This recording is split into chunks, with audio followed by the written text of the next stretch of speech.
Hello students, how are you? Fine. So हम लोग अपना थर्ड चैप्टर स्टार्ट कर चुके हैं। काफ़ी कुछ इसमें पढ़ चुके हैं।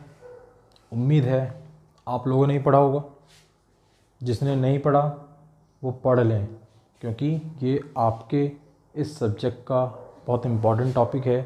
इंडियन आर्मी का आपको पूरा बेसिक्स, यानी कि इसकी हिस्ट्री, एवोल्यूशन, उसके पार्ट्स, उसके रूल्स, उनकी कमांड्स, उसके सब डिवीज़न्स, ठीक है, उनके आर्मी के वर्क्स, उनका ऑर्गेनाइजेशन सिस्टम, ठीक है, उसके बाद उनके हेडक्वार्टर का ऑर्गेनाइजेशन के पार्ट्स हैं, कैसे कैसे डिवाइड किए गए हैं, वो सब चीज़ें पढ़ा दी गई हैं। कुछ हमारे जो पार्ट्स हैं हेडक्वार्टर के ऑर्गेनाइजेशन के, वो हम उनके वर्क्स को हम आज डिस्कस करेंगे। ठीक है, आपको बहुत इम्पॉर्टेंट टॉपिक पढ़ाने जा रहा हूँ मैं, पढ़ा चुका हूँ मैं। ठीक है, इसको बहुत अच्छे से समझ लें, इनके वर्क्स किस किस फील्ड में ये लोग काम करते हैं। ठीक है, एग्ज़ाम में जब क्वेश्चन आएगा आपको कैसे कैसे इसको लिखना है, ये पॉइंट्स दिए गए हैं, इन पॉइंट्स को अपने वर्ड्स में एलेबोरेट करना है। ठीक है, वो जितने अच्छे से आप एलेबोरेट कर पाएंगे, जितने अच्छे से समझा पाएंगे, उतना अच्छा आपके लिए होगा। लेकिन उससे पहले आपको भी तो समझना होगा। ऐसा तो नहीं कि मैं यहाँ लिख रहा हूँ, समझा रहा हूँ और आपने अपने फॉर्मेलिटी पूरे कर रहे हो कि बस वीडियो देख ली, ख़त्म अपना काम, क्लास पूरी हुई, नोट्स दिखाए सबको, अपना काम ख़त्म। लेकिन नहीं, आपको कितना आया, आपने कितना सीखा, ये ज़्यादा इम्पोर्टेंस रखता है। ठीक है ना। अभी हम लोग थर्ड चैप्टर कंप्लीट कर लेंगे, उसके बाद आपका एक छोटा सा टेस्ट लिया जाएगा अभी तक जो आपने पढ़ा है उन सब चीज़ों से रिलेटेड। ठीक है, ठीक, चलिए हम अपने टॉपिक पर आते हैं। हम लोगों ने पढ़ा था लास्ट लेक्चर में ऑर्गेनाइजेशन हेडक्वार्टर्स ऑफ आर्मी, यानी ये थल सेना के मुख्यालय का संगठन। ठीक, उसमें हम लोगों ने पढ़ा जो ये डिपेंड करता है आर्मी चीफ के ऊपर। आर्मी चीफ जो रैंक होती है वो होती है जनरल। ठीक है, बाकी जो आर्मी चीफ की जो अदर सब पार्ट्स होते हैं, हेल्पिंग हैंड्स होते हैं, वो vice army chief, deputy chief army, adjutant general, quarter master general, master general of ordnance और मिलिट्री सेक्रेटरी, इन सब की जो रैंक होती है वो होती है लेफ्टिनेंट जनरल। ठीक, उसके अलावा भी दो और इनके हेल्पिंग है, इंजीनियरिंग चीफ और director general of medical services. ठीक है, अब हम एक एक करके इनका इनके वर्क्स को पढ़ लेते हैं। ये होते हैं इनके वर्क्स, इनके हम लोग पढ़ चुके हैं, इनके और इनके तीन के हम पढ़ चुके हैं। बाकी 1 2 3 4 5 के हम आज उसको कवर हम कर लेंगे। ठीक, चलिए हम करते हैं एडजुटेंट जनरल ब्रांच, यानी कि जो एडजुटेंट जनरल होती है, जो उनकी शाखा होती है, उनका क्या काम होता है, जो उनकी ब्रांच होती है। सबसे पहला मिलिट्री मैन पावर, जो मिलिट्री की मैन पावर होती है, यानी कि आदमी कितने हैं काम कर रहे हैं, उनकी क्षमता, वो सब चीज़ें मिलिट्री मैन पावर के अंडर में आती है। ठीक है, फिर रिक्रूटमेंट, यानी कि भर्तियाँ,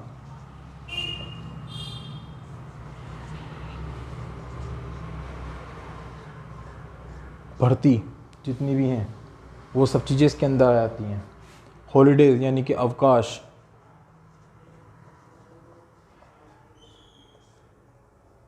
जो भी उसके हॉलीडे लीव्स होती हैं वो सब इसके अंदर आते हैं। सैलरी, तनख्वाह और पेंशन्स, जो भी उनकी आर्मी पर्सनल्स की होती हैं, सिविलियन की, उनकी सब चीज़ में आती हैं। डिसिप्लिन, अनुशासन, उनका हेल्थ, स्वास्थ्य, उनकी देखभाल और मिलिट्री लॉज, यानी कि सैन्य कानून, ये सब चीज़ें एडजुटेंट जनरल ब्रांच के अंडर आते हैं। ठीक है, जो एडजुटेंट जनरल होते हैं उनकी रैंक होती है लेफ्टिनेंट जनरल। मैं बार बार बता रहा हूँ आपको, समझ लें, कंफ्यूज ना हो। आर्मी चीफ जनरल, फिर जो बाकी हैं उन सब की होती है लेफ्टिनेंट जनरल। जिन दोनों की बताई गई है वो बताई गई है मेजर जनरल। ठीक है, कि कंफ्यूज ना हो, बहुत इंपॉर्टेंट है ये। ठीक, अब लोग हम इसमें आते हैं, हम नेक्स्ट में क्वार्टर मास्टर जनरल, उनकी जो शाखा है, नहीं ब्रांच को हम बोलते हैं शाखा। ठीक है, ठीक है, इसके अंदर हम लोग करते हैं लेबर हैंडलिंग, जो वहाँ पे जो लेबर काम करती है, मजदूर काम करते हैं, उनको हैंडल करने की जो व्यवस्था बनाई जाती है वो इसके अंडर ये देख करते हैं। और स्टोरेज, यानी कि जो रॉ मटेरियल होता है, भंडारण, उनका स्टोरेज, ये फ्यूल्स, यानी कि तेल वगैरह का जो सब चीज़ें होती हैं उसमें, वो सब चीज़ें, मिलिट्री फार्म्स, जो नहीं कि सैन्य फार्म्स होते हैं जिसमें हम लोग इनका दूध का, ये सब चीज़ों का, गाय का, इनका सब का रख रखाव जो होता है वो मिलिट्री फार्म्स, वो भी इन्हीं के अंडर आता है। फीडिंग ऑफ एनिमल्स, उनका जो चारा होता है जानवरों का, जैसे घोड़े होते हैं, कुत्ते होते हैं, गाय होती हैं, उनके चारे की व्यवस्था, वो सब चीज़ें वो ये देखते हैं। वेयर हाउस इंस्पेक्शन, यानी कि जो उनका भंडारण जगह होती है जहाँ वो रखा जाता है सब चीज़ें, उसका इंस्पेक्शन सही तरीके से हो रहा है, काम उचित मात्रा में अवेलेबल है या नहीं है, ठीक है। उनका डिस्ट्रीब्यूशन सिस्टम, डिस्ट्रीब्यूट सही मात्रा में हो रहा है, कम तो नहीं हो रहा, कहीं कोई घोटाला तो नहीं है, किसी तरह की कोई गलत तरीके से इसमें कोई इन्वॉल्व तो नहीं है, ठीक है। फिर एनिमल मेडिकल सर्विस, जो उनके RVC सेंटर जो बोलते हैं ना, RVC, वो यही होता है। RVC सेंटर जो मेरठ में भी है, जो एनिमल की मेडिकल सर्विस होती है, इसमें घोड़े हो गए, कुत्ते हो गए, उनको बीमार हैं या कोई चोट लगी तो उसका ट्रीटमेंट जो होता है वो इनकी देख रेख में यहीं होता है। फिर पोस्टल सर्विस होती है, यानी कि डाक, किसी की कोई डाक आ रही हो, आर्मी की डाक है जो कहीं से जा रही है, पहुंचनी है, जो लोग कम्युनिकेट नहीं कर पाते, तो वो सब चीज़ें इन्हीं के अंडर में होती है, ठीक। हम लोग को ये कंप्लीट हो गया, ये हो गया। अब आता है हमारा मास्टर जनरल ऑफ ऑर्डिनेंस।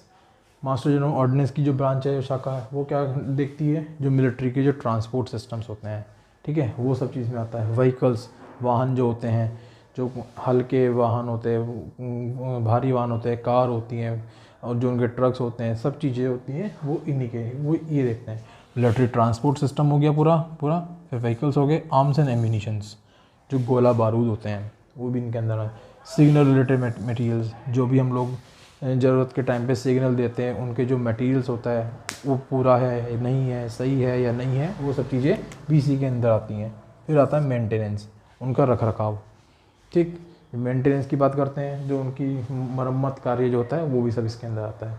फिर रिस्पॉन्सिबिलिटीज़ हो गई related to all 3 arm force, जितनी भी रिस्पॉन्सिबिलिटीज़ होती हैं इस फील्ड की, ट्रांसपोर्ट व्हीकल, वो तीनों आर्म फोर्स यानी कि आर्मी, एयरफोर्स, नेवी, वो सब यही वाली ब्रांच देखती है। उनके अपने अलग ऑफिशियल्स होते हैं, ठीक। फोर्थ हम लोग का आता है मिलिट्री सेक्रेटरी ब्रांच। जब हम मिलिट्री सेक्रेटरी ब्रांच के बारे में पढ़ते हैं, ये इनकी से सबसे ज़्यादा इंपॉर्टेंट ये रखती है, क्योंकि इसी से ही सारी चीज़ें हम लोग क्लियर करते हैं। कमीशन फॉर इंडियन आर्मी, कोई भी हम लोग कोई हवलदार है, कोई मेजर है, कोई कर्नल है, उसको जो कमीशन दिया जाना है, उसको ऊंची पोस्ट पर जाना है, इन सब चीज़ों का सब ये मिलिट्री सेक्रेटरी ब्रांच देखती है, ठीक है। उनका अपॉइंटमेंट कहाँ करना है, किसका अपॉइंटमेंट करना है, उनका प्रमोशन देखना है, सब चीज़ें इन्हीं के अंदर आती है। उनका ट्रांसफ़र का, रिक्रूटमेंट का, इनका वो रिज़ाइन कर रहे हैं नहीं कर रहे हैं, ठीक है, और रिटायरमेंट सारा इसी के अंदर हमारा सारा ये आ जाता है, ठीक।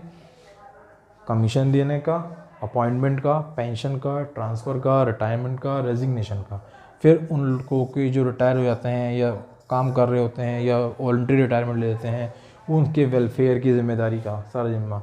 जो कॉन्फिडेंशियल रिपोर्ट्स होती हैं, जो मिलिट्री इंटेलिजेंस या अदर जो ऑफिशियल्स होते हैं उनको तक पहुंचने वाली जो रिपोर्ट्स होती हैं, वो सब इन्हीं के अंडर से होके जाती है।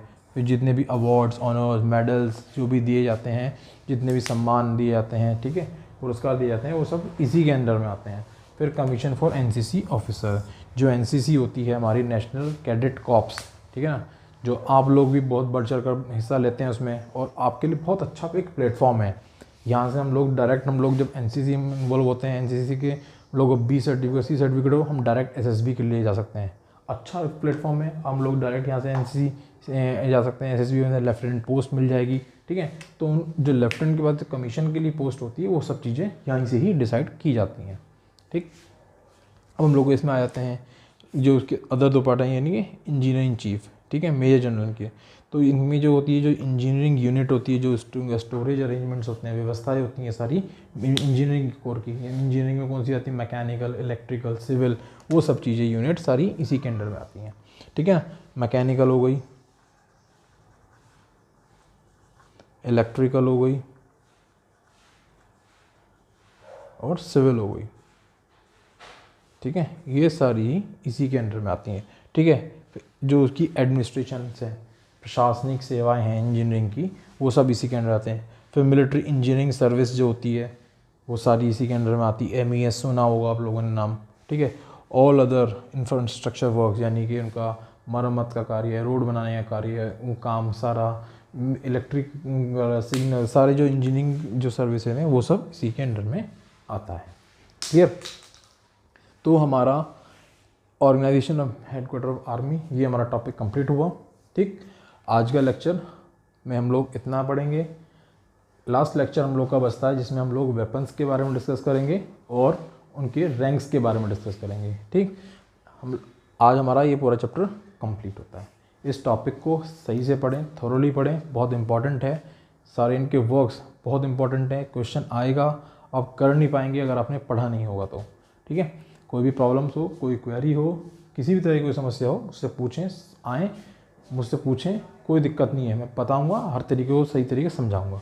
ठीक है, आज का लेक्चर यहीं ख़त्म करते हैं। ठीक है, थैंक यू।